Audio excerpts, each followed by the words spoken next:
माँ बाप के कहते हैं इनसे हम दूर ही रहेंगे।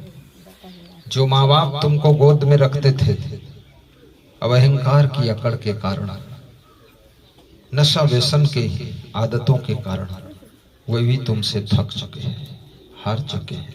जिस माँ ने अपने पेट में 9 महीने रखा था, अब वो माँ अपने साथ तुमको रखना नहीं चाहती है, क्योंकि इतनी बुराइयां आ चुकी हैं। संत का काम क्या है? समाज में फैली हुई बुराइयों को, कुरीतियों को दूर करना, अंधविश्वास, आडंबर, पाखंड, ढोंग ढकोसला को दूर करना।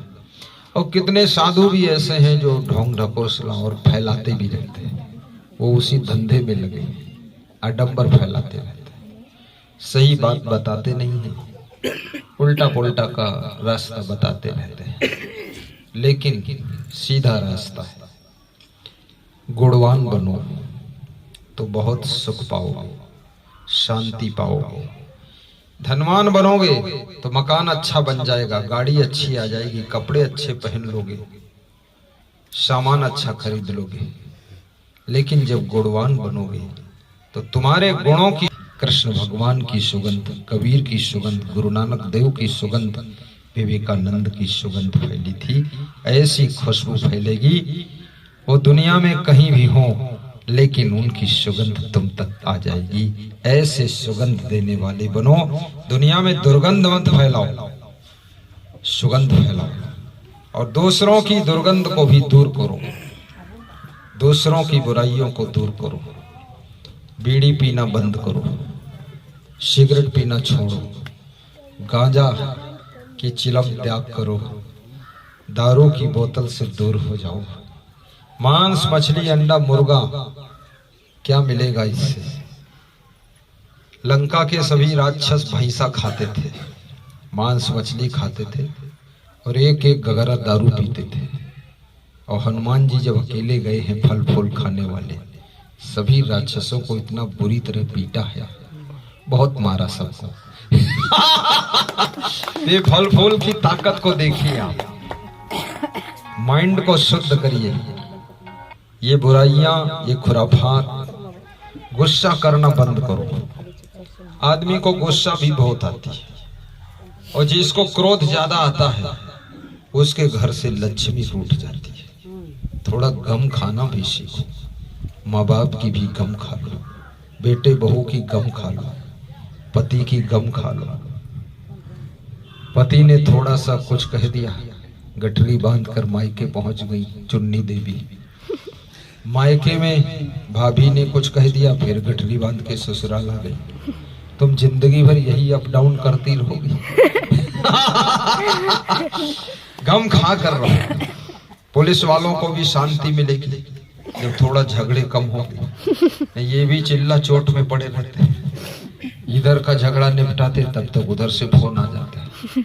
भगवान का फोन तो इनके पास आता नहीं, सब राक्षसों का ही आता है। इधर दुष्ट लोग हैं, इनको भी चैन मिले, तुमको भी शांति मिले। आपका सिस्टम आपको चलाना है। अपनी बहुओं को भी कोमलता से रखिए, संगठन बना कर रहिए, आपस में प्रेम की गंगा बहाइए। सुख दुनिया की किसी वस्तु में नहीं है, सुख किसी पद अधिकार में नहीं है, और सुख किसी दौलत और औरत में नहीं है, सुख किसी पुरुष में भी नहीं है। सुख यदि कहीं है तो आपस के प्रेम में सुख पैदा होता है। 3 महात्मा किसी गांव को गए, एक पेड़ के नीचे बैठकर चबूतरे के पास में खंजड़ी वंजड़ी बजाकर भजन कर रहे थे। क्या कर रहे थे? भजन।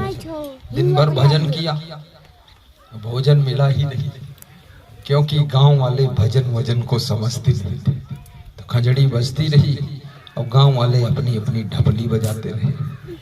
कोई उनका नाश्ता भोजन दिया नहीं। शाम हो गई, गाते गाते गाते गाते थक भी गए, भूखे भी हो गए। तो एक सामने घर था, उस घर का मालिक आया, उसने अपनी पत्नी से पूछा, ये बाबा लोग कब से भजन कर रहे हैं? बोले ये तो सुबह से जुटे हुए। अरे तो इनको पानी वानी दिया? बोले हमको मालूम ही नहीं था इनको पानी भी दिया जाता है। अरे बोले तो इनको कुछ खिलाना चाहिए ना। संत है, अतिथि है, द्वार के सामने चबूतरे गा रहा है भजन, कोई गाली थोड़े दे रहा है, भजन बोल रहा है।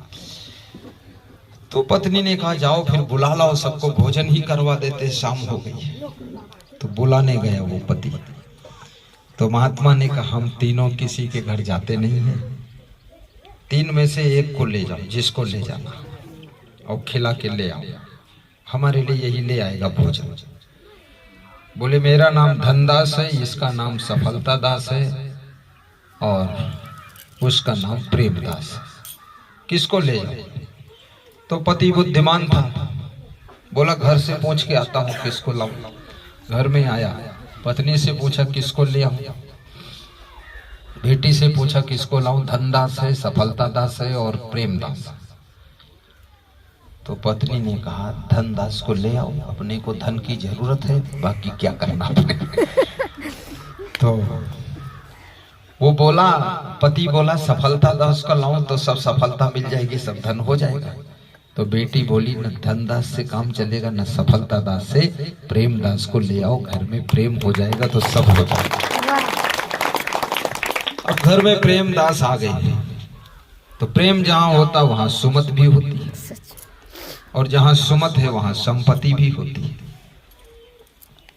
तो उस घर में फिर धन दौलत भी हो गई, सफलता भी मिल गई, उन्नति भी हो गई, मकान भी बनने लगा, और घर में सब प्रेम से रहने लगे।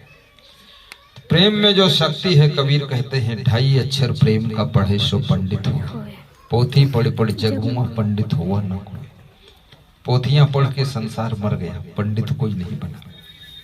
एक तो पंडित वो है जो कुम्हार जाति के होते, दूसरा पंडित वो ब्राह्मण जाति का जो कथा वथा करते, सत्यनारायण, तीसरा पंडित जो बहुत ज्ञानी होता है, चौथा पंडित जो बहुत साफ सुथरा रहता है, और 5वां पंडित जो विद्वान होता है, और 6ठा पंडित वो है जिसको आत्मज्ञान होता है, और 7वां पंडित का मतलब होता है मर्मज्ञ होना, जो मर्मज्ञ होता है। तो साहेब कहते हैं चाहे मर्मज्ञ हो, विशेषज्ञ हो, सर्वज्ञ हो, गुणज्ञ हो, लेकिन अगर प्रेम नहीं है तो वो श्लोक किस काम का। पूरी शास्त्र रट के बैठे हो और प्रेम विहीन हो, रेगिस्तान बने हो। भले दोहा चौपाई कम याद हो, लेकिन पति पत्नी प्रेम से रहना सीख गए तो समझ लो सब शास्त्रों का निचोड़ तुमको प्राप्त हो गया। बहुत भटकने की जरूरत है। पोथी पढ़ी पढ़ी जग मुआ, पंडित हुआ न कोई, 2.5 अक्षर प्रेम का पढ़े सो पंडित हो।